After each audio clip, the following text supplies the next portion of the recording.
Vafodor do'stning yo'qligi eng cho'ng yo'qsullik. Avtori doktor Xolid Said Najjar. Danliq tarixchi voqeda hikoya qilib mundaq aytadi. Mening ikki do'stim bor bo'lib, birining ismi Hashimi, yana birining ismi Nabiti edi. Biz uchaylan xuddi bir odamdakla inoq edik. Bir kuni men qattiq bir qiyinchilik yo'liqdim. Hayitmi kelib qolgan edi. Ayolim yanimga kelib, bizg'o kambag'allikka, qattiqchilikqa sabr qila olamiz, ammo bu kichik bolalarimiz bo'lsa sabr qila olmaydi. Ularga qarab ichim og'rib, yuragim par bo'lib ketdi. Chunki bolalarimiz qo'shnilarimizning bolalarining hayotda chiroyli yasnab olganligini ko'ribdi. Halbuki bular mo'shundoq jul holatda. Tezroq pulga amal qilsangiz, hayot munosabati bilan yangi kiyim olib bersak dedi. Voqeda so'zini davomlashtirib mundaq aytadi. Shuning bilan do'stim Hashimiga yordam so'rab xat yozdim. U menga 1000 dirham borligini aytib, eg'izi pechatlangan bir hamyon avatdi. Men hamyonni achay deb turishimga yana bir do'stim Nabitidan xat keldi. U xatida mendan yordam so'rabdi.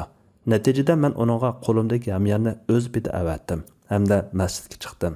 Bo'lgan ahvolni ayolimga deyishdan o'zimni qochirib, kechacha masjidda namoz o'qib chiqdim. Uningdan keyin uyga qaytib ayolimga bo'lgan ahvolni deganimda u yaxshi qilibsiz dedi va menga taptani qilmadi. Men shundaq turg'unimda ushtim-tut avvalgi do'stim Hashimi ishkimni chekdi. Uning qo'lida u menga avatgan, andin men do'stim Nabitiga avatgan aloqa hamyon turatdi. Do'stim Hashimi hamyonni oldimga qo'yib, men senga avatgan bu hamyonni qanday qilganligini aytqina. Sen menga pul so'rab xat avatibsan. Mening senga avatgan shu 1000 dirhamdan bo'lak hech narsam yo'qdi. Men Nabitiga yordam so'rab xat avatgan edim. U menga sen uningga avatgan hamyonni avatibdi. Men hamyonga solgan pechat o'z biti turibdi dedi. Hashimining deb berganlari meni intayin hayron qoldirdi. Men o'zimga qaytib kelgan bu pulni qanday qilishni bilolmadim. Andin men bir amal topdim. Hamyonni ichib, ayolimga 100 dirham berdim. Qolganini uchimiz tang bo'lishdik. Har birimizga 300 dirhamdan tegdi. Xalifa Ma'mun yuz bergan bu ishdan xabar topib meni chaqirdi va mendan do'stlarim orasida bo'lgan ahvolni so'zlab berishimni talab qildi. Men uning talabi bo'yicha so'zlab berdim. U ta'sirlanib, xizmatchilarni bizga 7000 dinar berishga buyruq qildi. Uningdan 1000 dinarni ayolimga, uchimizdan har birimizga 2000 dinardan berdi.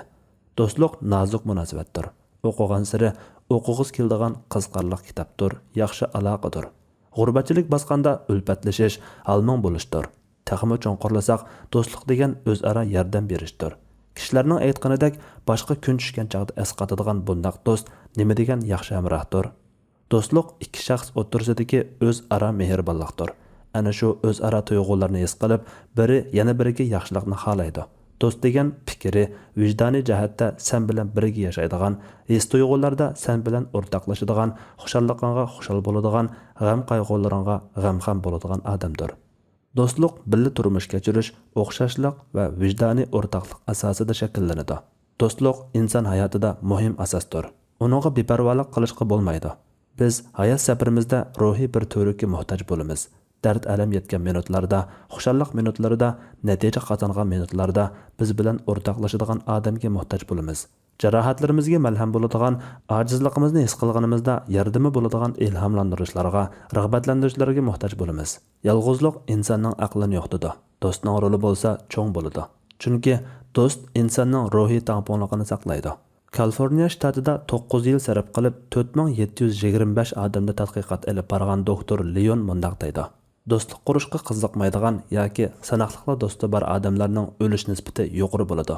Balki undaqlar boshqalardan ko'proq holda yurak kasali, rak kasali, ruhiy chechilang'uliq va g'amkin bo'lish qatorliqlarga giribdor bo'ladi.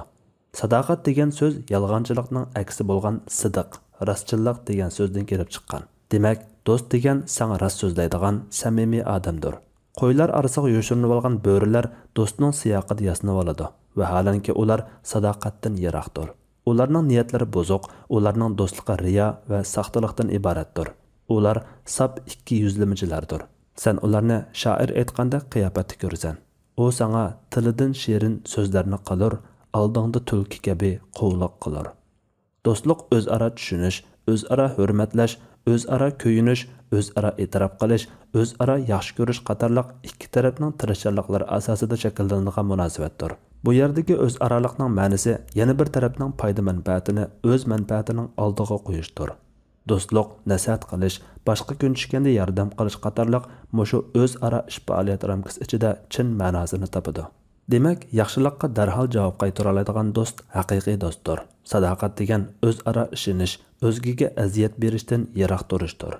Rivoyat qilinishicha, yaxshilardan bir odamning qishig'a do'sti qarz so'rab kelibdi. U kishi darhol uyga kirib pul tayyorlab, pulni do'stiga beribdi. Do'sti ketgandan keyin u kishi uyga kirib yig'lashga boshlabdi. Ayoli uningga "Nimishqa yig'laysiz?" deganida, u "Do'stimning ahvolini so'rab turmaganligimdan u mendan pul so'rashga majbur bo'libdi" degan ekan. Qozi Iyaz Madarik degan kitobida degan mono hikoya do'stlikning chin ma'nolaridandir. Imom Sahnun ikki do'sti Avf ibn Yusuf va ibn Rashidlar bilan Asad ibn Furatning huzuriga kirdi.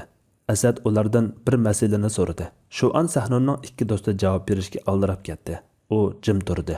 Ular chiqqandan keyin Sahnunning ikki do'sti uningga "Bayon nemishqa gap qilmay jim tursan" dedi. Sahnun "Menga javobinglar xatoda ko'rindi" deb ularning xatoligini bayon qilib berdi. U ikkisi "Buni nemishqa Asadning yanidagi chig'imizda demaysan" deganda Sahnun javoban aytdi. "Men bizning uning qishig'a do'st holatda kirib, dushman holatda chiqishimizdan ansirdim." Do'stlik masalasi faqat dunyolikla emas, balki ham diniy masaladir. Abu Hurayra roziyallohu anhu rivoyat qilgan payg'ambar alayhisolamning tuvandagi so'zi haqida o'ylanib baqqan. Bir odamning diyonati do'stining diyonatiga bog'liq. Shunga har biringlar o'zi aralashayotgan, do'stlashayotgan odamga yaxshi qarasin. Ya'ni har biringlar do'stlashmoqchi bo'lgan odamga aql ko'zi bilan qarasin. Uning diyonati va axloqiga rozi bo'la olsa, uning bilan do'stlashsin. Mubodo rozi bo'la olmasa, uningdan yiroq bo'lsin. Ba'zilar mundaq debdikan: "Do'st kiyimdagi yamoqqa o'xshaydi. Kishi kiyimining yamoqiga obdan qarag'ay. Do'st do'stga aynakdir. Biri birining aybini yopadi." Do'stlarni seni cho'qqilarga o'rildadiganlardan tutqin. Seni o'ymonliqqa tushiradiganlarni tark etgin. Do'stlarni qalbingning xushalligiga ahamiyat beradigan, ana shu sendan umidvor kishilardan tanlagan. Do'stlik qoidalarini ahvoli, qiziqishi, nishoni, saposi jihatdan sen bilan barobar kishilarga o'rnatgan. Do'stliging mustahkam bo'lsin desang, elishdan ko'proq berishga odatlangan. Mana bu do'stlikning asosiy qonuniyati. Chunki do'stlik do'stga bag'ishlanadigan muhabbatdir. Ayibsiz do'st topman deb avara bo'lma. Bu mumkin emas ish. Uning o'rniga do'stingning salbiy taraflaridan xalos bo'lishi uchun uningga yordam qo'lini sungan. Chunki qalbning chunqur qatlamlaridan chiqadigan ixlos va saflik bo'lmay do'stlik rivojlanmaydi. Do'stingga xizmat qil, ammo uni xizmatga solma. Do'stingni yaxshi ko'rgin, ammo mol-mulkini emas. Biror do'stingni yaxshi ko'rdiganliging bu uningga umid bog'laganligingni, uningga vafodor bo'lganligingni, qalbingdan uningga o'rin berdiganligingni, xislatlarini cho'ng bilib, illatlarga qarshi turdiganligingni, yaxshi ko'rdiganligingni va yordam berdiganligingni tushundirdi. Kishi yangi do'st topishdan ojiz kelgan chaqda qarilikqa qadam qo'ygan bo'ladi. Chunki kishilar bilan aralashib o'tish, taraqqiy qilish va yangi o'y fikrlarni egillash talanti borligiga, hayotiy kuchiga, hayotlikni yaxshi ko'rdiganligiga dalil bo'ladi. Siz o'y fikrlari, ko'z qarashlardan xabardor ko'ni do'stlaringiz va xizmatdoshlaringiz bilan aloqa qilib bo'ldi qilsangiz, menga taraqqiyotingiz to'xtaydi. Zerikish, charchashlarning oldini oladigan yangiliklardan to'silib qolasiz. Do'stlarning eng yaxshisi vaqt o'tsimi tabiati o'zgarmaydigan, do'stlikqa uzun yillar davomlashadigan, ko'z qarashlari xilma-xil bo'lsa-mu, o'zaro elib berilgan munozirlar har qancha keskinlashsa-mu do'stlikni saqlaydigan do'stdir. U xil do'st necha 10 yil davomlashgan tarixiy do'stlikni qadrlab, tizli tabassum qiladi. Mustafa Amin mundaq degan: "Do'stlarning yaxshisi zamon o'zgarsa-mu o'zgarmaydigan do'stdir." Lekin bu xil do'st kishilar ichida nihoyat az uchraydi. Shunglashqa payg'ambar alayhisalom mundaq aytgan: "Sen do'stingni bo'shroq yaxshi ko'r. U balkim bir kuni dushmaning bo'lib qolishi mumkin. Dushmaningni bo'shroq dushman tutqin. Balkim bir kunlari u sening do'sting bo'lib qolishi mumkin." Ya'ni do'stingni haddidanmi oshirib o'tmay, kamma qilib qo'ymay, normal darajada do'st tutqin. Balkim u bir kuni sening dushmaning bo'lib qolishi mumkin. Ba'zi chog'larda zamonning va ahvolning o'zgarishi bilan ashu do'stlik nafratga aylanib qolishi mumkin. Do'stingni ziyoda do'st tutib ketmaganingda, navoda uning bilan dushmanlashib qolsang, uning uchun pushaymon yeb ketmaysan. Zamon va ahvolning o'zgarishiga ergishib, ashu nafrat do'stlikqa aylanib qolishi mumkin.